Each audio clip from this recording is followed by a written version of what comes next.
ఇవి నూజివీడు చిన్న రసాలు. మా అత్తయ్య గారి తోటలో కోసిన మామిడి పళ్ళు. వీటిని ఇలా గడ్డి వేసి మగ్గబెడితే ఒక వారం రోజులకు ఈ రంగు వచ్చాయి. తింటే టేస్ట్ చాలా బాగుంది. నూజివీడు రసాలు రుచే వేరుగా ఉంటుంది. ఇందులో పీచు ఎక్కువగా ఉంటుంది. నీటిలో ఒక 10 నిమిషాలు నానబెట్టి ఒక్కొక్కటిగా తీసి రసంను ఒక గిన్నెలో తీసుకోవాలి.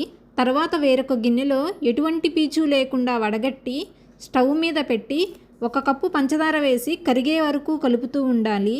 ఇలా పొంగు వస్తూ దగ్గర పడుతుంది. దీనిని చల్లారిన తరువాత ఐస్ క్యూబ్ మౌల్డ్స్లో వేసుకొని డీప్ ఫ్రిడ్జ్లో ఒక 24 అవర్స్ ఉంచాలి. తర్వాత తీస్తే ఈ విధంగా వచ్చాయి. వీటిని ఒక్కొక్కటిగా తీసుకొని ఒక గ్లాసులో వేసుకొని వాటర్ పోసుకొని కలుపుకొని తాగడమే. మిగిలిన వాటిని జిప్లాక్ కవర్లో పెట్టి స్టోర్ చేసుకోవచ్చు. ఇలా మనకు ఎప్పుడు కావాలంటే అప్పుడు తాగవచ్చు.